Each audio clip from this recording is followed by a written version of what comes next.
His Excellency, the President of Somalia, Dr. Hassan Sheikh Mohamud, his ministers who've accompanied him here, the sponsors, the organizers, my friends from CMOD University, and all of those who are here to achieve the full integration of Somalia into the East Africa community. As some of you know, I served as the United States Ambassador to the Federal Republic of Somalia until a year ago. So our diplomatic relations with Somalia are now led by Ambassador Richard Riley, who recently arrived.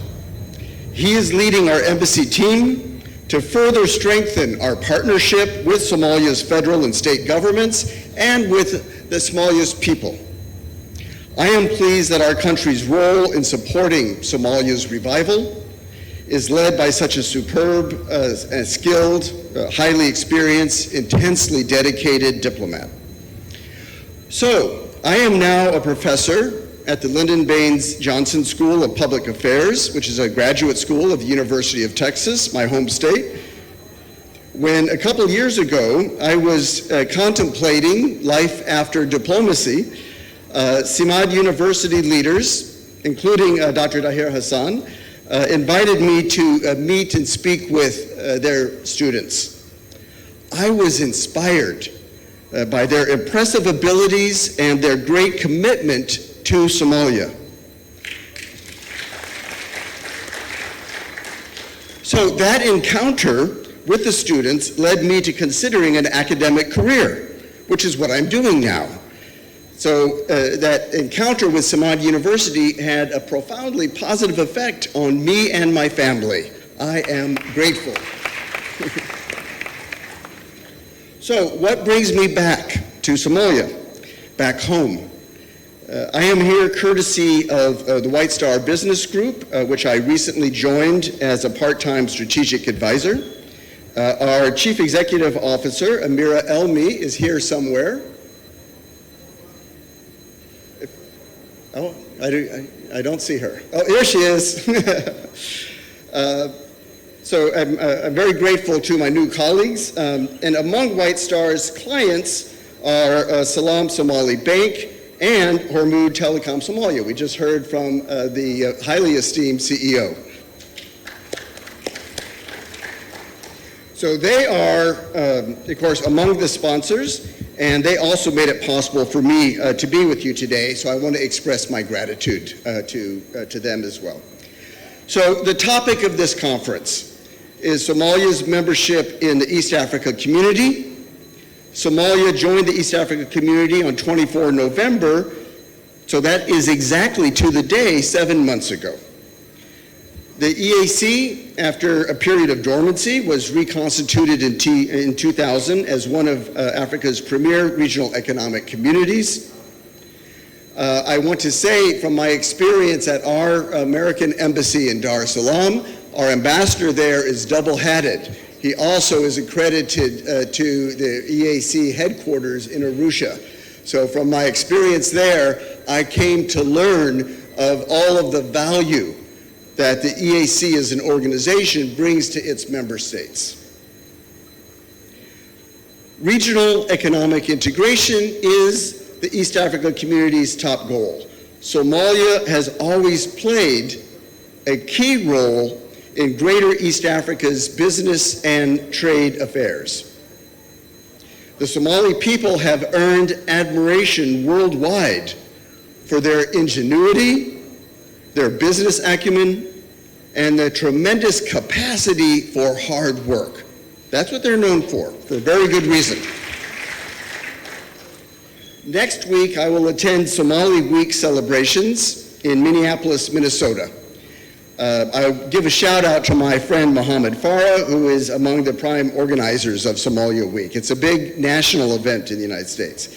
Top Minnesota leaders and national leaders will speak out about the great contributions of Somali Americans in the advancement of their American communities. We recognize and appreciate the contributions of our fellow citizens who have Somali origins.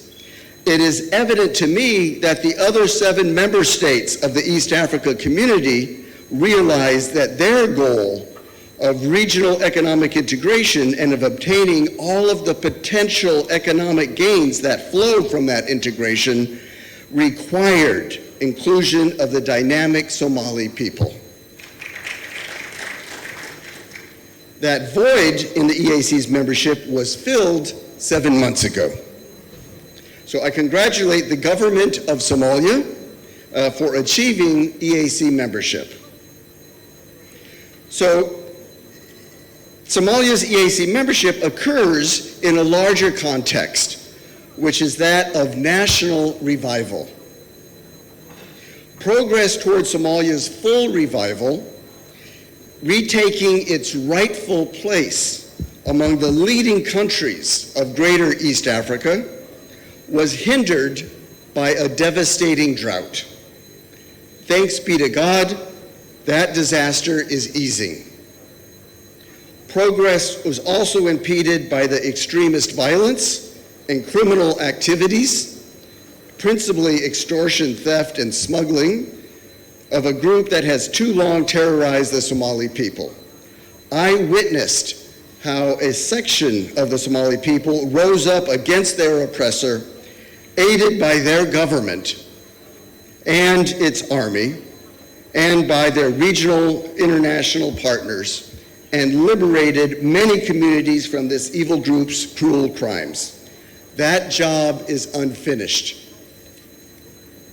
I am confident that this obstacle to achieving full national and regional prosperity will soon be completely removed.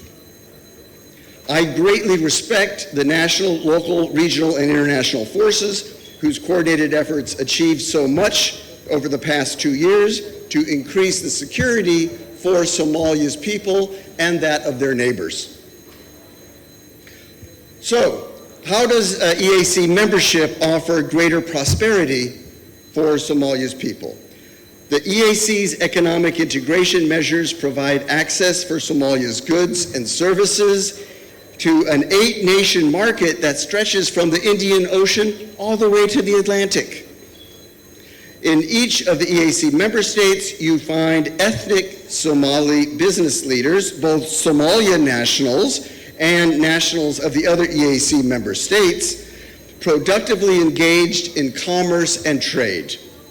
I am convinced that Somalia will quickly implement the EAC regulatory conventions and obtain the full benefits of market access, resulting in diversification and growth. Infrastructure development will receive increased investment through regional cooperation. The EAC's freedom of movement provisions will promote the exchange of knowledge and skills throughout the EAC member states, reducing disparities in socioeconomic levels.